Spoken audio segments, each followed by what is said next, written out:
Welcome to Hard Road Theater's Stage-at-Home radio serials, where we step back in time and bring you stories and tales from the golden age of radio.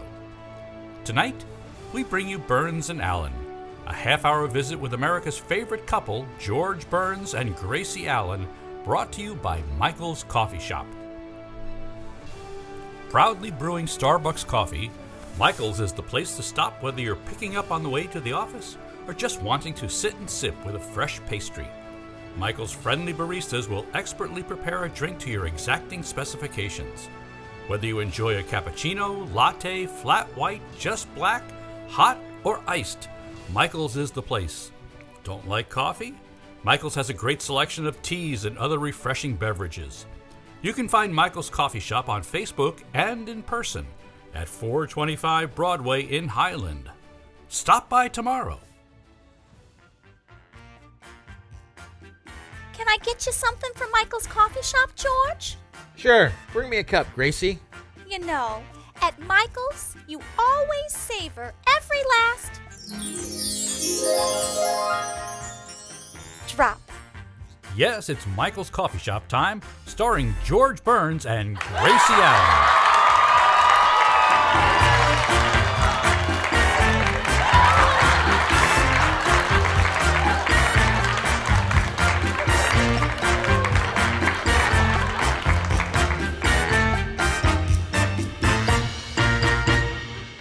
Only 2 more shopping days till Easter, and if your husband hasn't kicked in with the money for that new Easter hat, you better start doing some tall hinting. But first, come along to the Burns house, and with a couple of experts at work, Gracie can out-hint any wife, and George can out-ignore any husband. Good morning, Gracie. Breakfast ready? All ready, dear? In my Easter bonnet, with all the frills upon it. You seem happy this morning.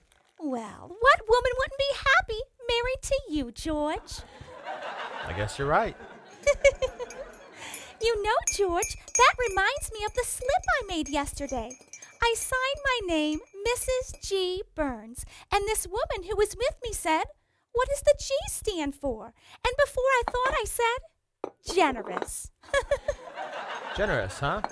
In my Easter bonnet, with all the frills upon it. Pass the bacon. Yes, dear. By the way, have you seen the good news in the paper? It looks like income taxes are going to be cut way down. Now you'll have scads of money. Yeah. I'll have so much money I won't know what to do with it. In my Easter bonnet, with all the frills upon it. Pass the bacon. Or pass the eggs. Yes, dear.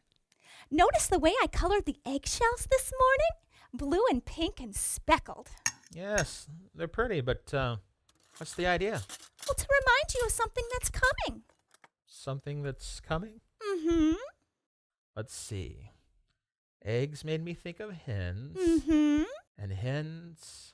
Oh, your mother's coming. No, dear. In my Easter bonnet, with all the frills upon it. Pass the toast. Yes, dear. Say, you know, I just thought of something. What? Sunday is Easter. No. Yes. And we'll want to be in the parade, won't we? Well, yes, we will. Here, let me get out my billfold. Why, George, whatever for? Well, we'll want to look our best, won't we? Oh, yes, yes. Well, here, take this $1 and get my suit pressed. George, wait. Before you put that lock back on your billfold. Yes? One of the most important things on Easter is a pretty hat. And now if you could see... Oh, sure. What's the matter with me? Here I'm talking about getting my suit pressed. You'll need some more money. Well, sure. Here's another $1. Have my hat cleaned and blocked. I'll just have it cleaned. You block it every time you put... Oh, Gracie, don't lose your head. George, darling, I'd like to have a pretty hat for Easter, too. Well, here's another $1. Have yours cleaned and blocked, too. Well, I can't have last year's Easter hat cleaned and blocked. It's covered with fruit. We'll have it cleaned and sprayed. Oh, you don't understand. The fruit is all faded and withered. Well, use a little fertilizer on it. Oh, please, dear, don't force me to wear last year's monstrosity. Who's going to know whether it's last year's monstrosity or this year's monstrosity? Oh, now, George, please give me the money. Now look, Gracie, you can see that... Come in. Hiya, Burnses. What's doing? Oh, we're having a little argument, Bill. What about? Well, I don't want to be seen in the Easter parade with an old out-of-date monstrosity. Leave George home. Willie, you're right.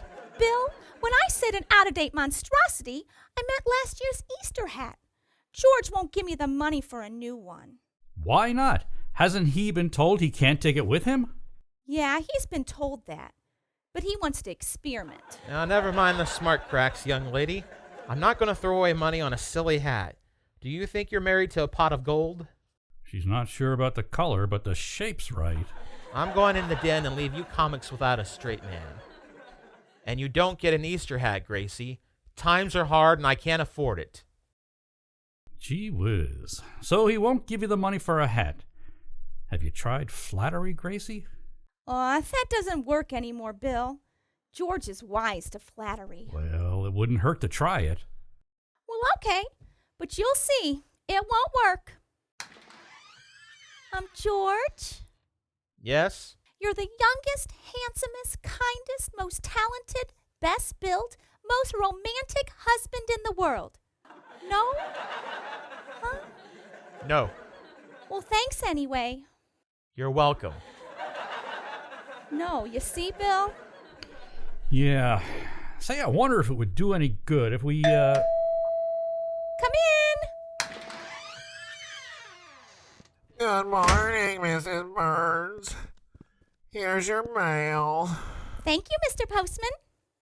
Oh, hello, Mr. Goodwin. Oh, hello, Mr. Postman. Mr. Postman, did your wife get money out of you for an Easter hat? Oh, yes. Well, how did she do it? By promising me a kiss. Really? Yeah. She said if I refused to give her the money, she'd kiss me.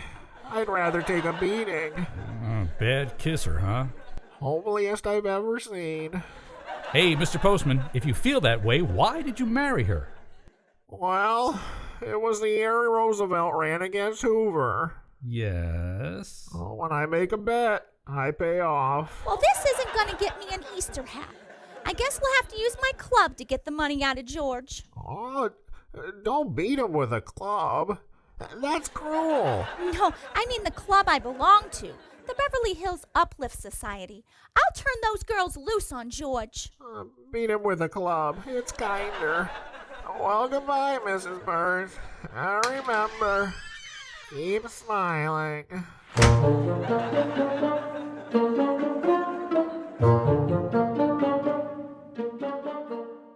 Well, Gracie was unable to get George to buy her a new Easter hat, so the minute he left the house, she called in the ladies of the Beverly Hills Uplift Society for a council of war. Poor George. In a bar, they'd refused to give him more than 2 zombies, but Gracie's gonna hit him with a whole house full. And here they are. Oh, come on now. It's almost Easter. We've got so much to do. Let's get... Now, quiet, girls! Quiet! Quiet! Quiet! Come to order, please! And you all know what a hussy she is. Oh, really, Blanche? When a special meeting of the Beverly Hills Uplift Society is called, we should behave with dignity and not stoop to gossip. Who's the hussy? Clara Bagley. I can't understand why we ever took that woman into our club. I heard that, Blanche Morton. Why, Clara, darling, I didn't see you come in. How dare you call me? Now, Clara, that's enough. You came in late, and you know very well that any member who does that is at her own risk. But she said that I... Now, please, Clara, when Blanche was late last month and heard you call her a fat frump, she was very nice about it. Now, apologize for making a scene. Okay, I apologize, fat frump. I accept. Hussy. There. That's the real uplift spirit. Now, before I explain the purpose of this meeting, we'll have the roll call. Blanche Morton. Here. Clara Bagley. Here. Katherine Conway. Here. Meredith Wilson. Present. I'll never get used to him at these meetings. Well, that's just silly, Katherine. It's been over a year since we made Meredith an honorary woman. Although I admit, I still feel a little conspicuous in the pool at the YWCA. We're dying to know why you called a meeting, Gracie. Can't we skip the rest of the roll call? Well, all right, Blanche. Now, you girls are here because I need your help in a crisis. George refuses to buy me an Easter hat. Oh my goodness, how dare he do that? I can't imagine. Isn't that just like a man? So far, every method has failed. But you may have tried some fresh methods on your husbands that I could use on George. In other words, you furnish the new tricks, and I furnish the old dog. Oh, we could probably help you with that. We can do that. That'll be great. Blanche, did you get money for an Easter hat from Harry? Yes, and a new frying pan, too. Oh, how? I slugged him with the old one. Well, I couldn't strike George. Too brutal. Too brittle. He is sort of puny. Clara, did you get hat money out of Joe? Oh, sure. No trouble at all. You know, Joe's the affectionate type. Until he agreed to give me the money, I wouldn't let him kiss me. Oh, well, that wouldn't mean much to George. Some husbands' kisses get better, but his just get higher. Higher? Yes. His aim's not what it used to be. First it was my lips, then my cheek, and then my forehead. Well, where is he now? Well, since last October, he's missed me altogether. Oh, my, you're really in trouble. Catherine, did you get Dick to loosen up? Oh, yes. I got him over a barrel. I found out that he took his secretary to dinner one night. He gave me the money to keep peace in the family. Oh, but I'd never find my George chasing after a woman. He doesn't have the desire, the inclination, the wind. What did he say when you asked him for money? Oh, he said he was too poor to throw money away on a hat, that he couldn't afford it because times were hard, and he said that... Girls, I've got it. We'll shame George into giving me the money. How? Really? How are we going to do that? Well, we'll hurt his pride. Now, here's the plan. At 3 o'clock sharp, I'll have George in the living room. You girls come in one at a time, and then you pretend that you're bringing...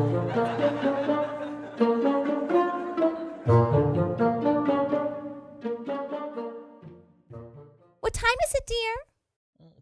Exactly 3 o'clock. Oh, good. Answer the door. Answer the door. Nobody buzzed. Oh, gee. There must be something wrong with my ears. Come in. Good afternoon. Oh, hello, Mrs. Morton. Oh, I brought you poor people a bundle of old clothes. Poor people? Yes, the news is all over town that you're poverty-stricken. Oh, dear. And I thought it was just a family secret. Oh, you poor, brave little thing. You going through life without a stitch on your back. Yes. There wouldn't be any stitch on me if I hadn't had my appendix out. Now, look, let me in on this. What's going on here? Here, take these clothes, Gracie. Here's a dress I don't need. Look, George, a dress for me. And here's one of my old corsets. Look, something for you, too. And here's one of my husband's old suits for Mr. Burns, too. But we're not poor. Where did you ever get the idea that we... Come in. Oh, hello, folks. Hello, Mrs. Bagley. Don't get up, Mr. Burns. I know how weak you must be. Weak? Yes, from hunger. I heard about the fix you're in, so I brought over some soup. Soup? Oh, thank you, Clara. Oh, yes, we don't need any soup, Mrs. Bagley. We got plenty of soup.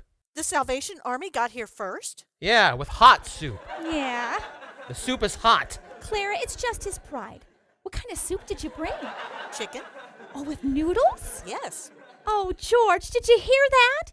We can have the soup tonight and the noodles tomorrow. Look, Gracie, whoever told... Come in. Oh, you poor people.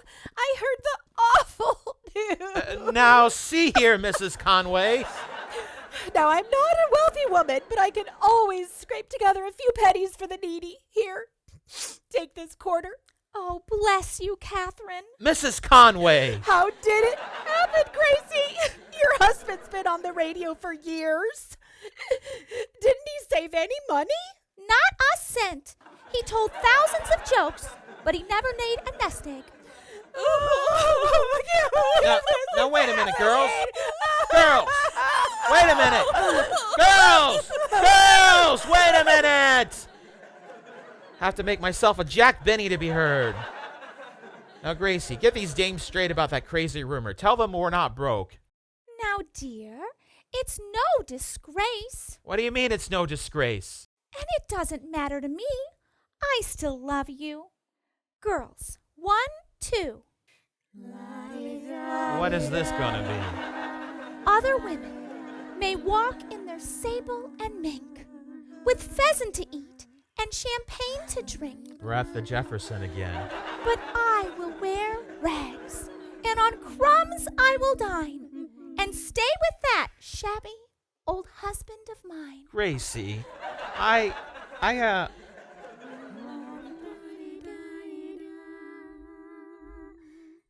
What if the house is as cold as a stone, and if one tattered garment is all that I own?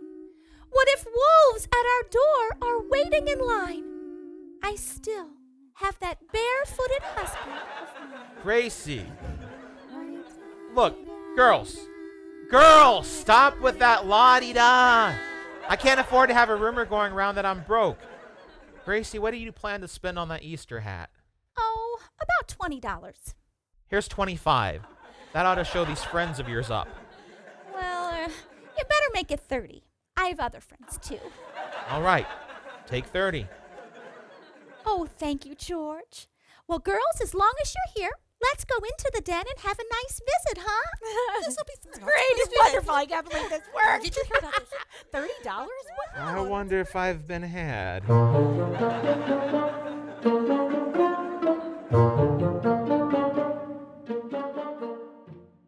So you finally gave Gracie the money for an Easter hat, huh, George? Well, gee, Bill, I had to. Rumor got around that we were destitute. Every woman started bringing me old clothes and soup and money. No fooling? Yeah, imagine. Offering us charity. Mrs. Morton even had the nerve to bring me one of her husband's old cast-off suits. Here, look at it. Hey, George, that doesn't look bad on you. Really? No. Of course, I just tried it on for a gag. Okay. Don't intend to keep it. Then why have you made those chalk lines where you want it altered? Those aren't chalk marks, Bill. I spilled some soup on it. Those are noodles. Noodles? Mrs. Bagley made very good chicken soup. Oh, so you don't like charity, huh? Look, it cost me $30. For that, I can eat a little. Noodle soup? Noodle soup. Come in. Hello, all. Oh, hello, Meredith. Hi, Meredith. I'm sorry to be late, George, but here's my bundle. I managed to scrape together some tuxedo studs, a pair of tennis shoes, a book of Bach's fugues arranged for drums, marimba, and sousaphone. Where are the other girls? Other girls?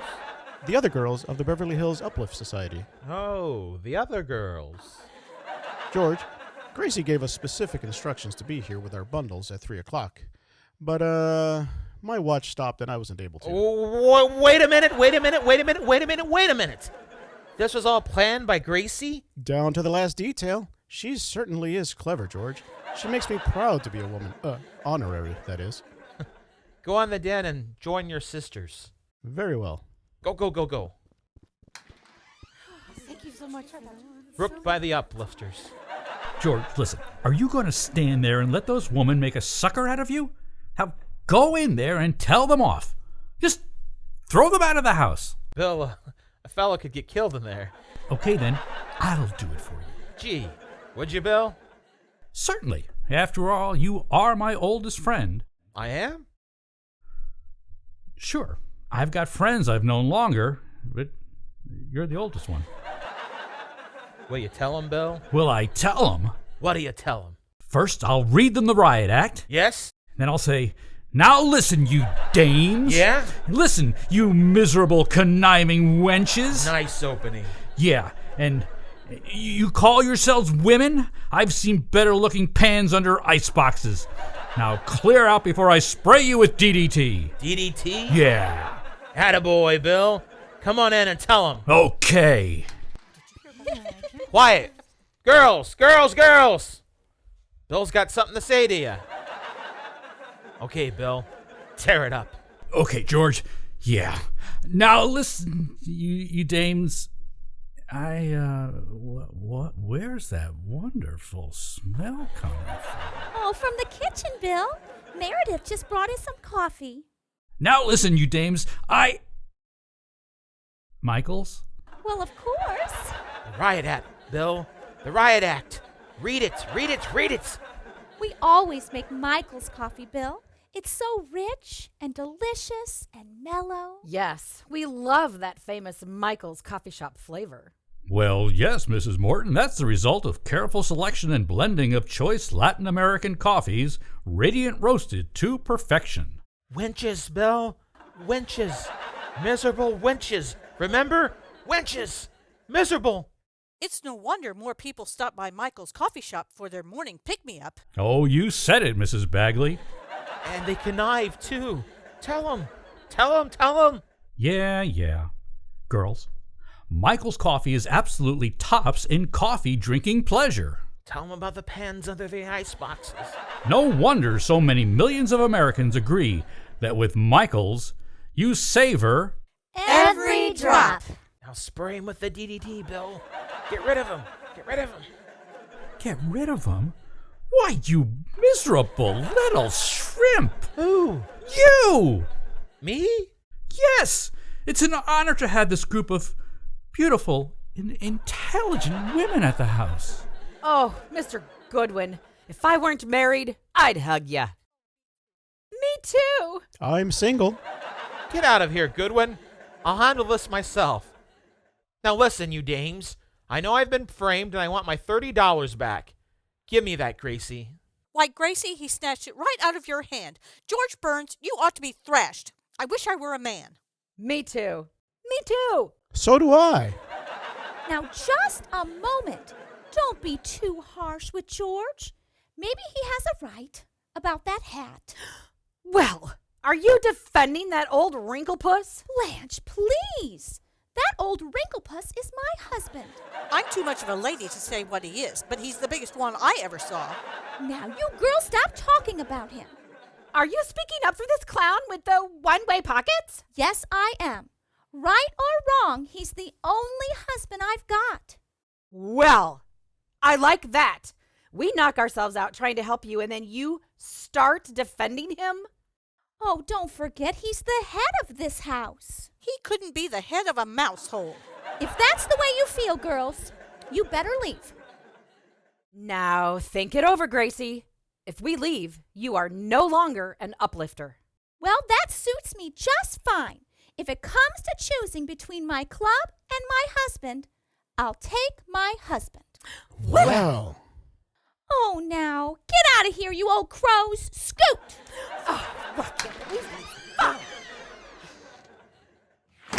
Gracie, I'm proud of you. Well, they can't pick on you. That's my privilege. Believe me, I appreciate what you did. And to prove it, here's the $30 for an Easter hat. Oh, thank you, dear. And here's an extra $5 for calling them old crows. Your old bats, too. Is that worth another $5? You bet it is. Here, I'll go and get the car out of the garage and drive you to the hat shop myself. Well, that's that. The girls should be under the window by now. Girls, Yes, Yes, Gracie. Gracie. our ace and the whole worked like a charm. I got the money back. Wonderful, great. Well, thanks a lot, girls. See you in the Easter parade.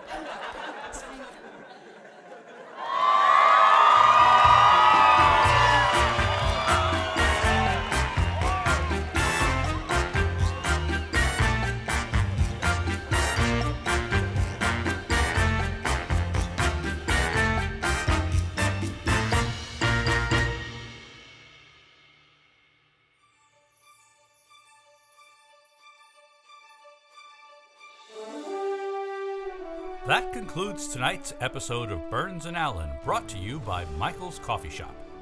Tonight's episode featured Sara Knobloch and Tom Varner as George and Gracie. Additional voices were provided by Lori Wahl, Linda Collman, Carlos Munguia, and Brian Knobloch. Hard Road Theater's stage-at-home radio serials are available on the Hard Road Theater Facebook page, our website, www.hardroad.org, and as a podcast through your favorite podcast provider, Apple, Google, and Spotify. Thank you for joining us today. I'm your announcer, Bill Sullivan. Have a good day, and please, be safe.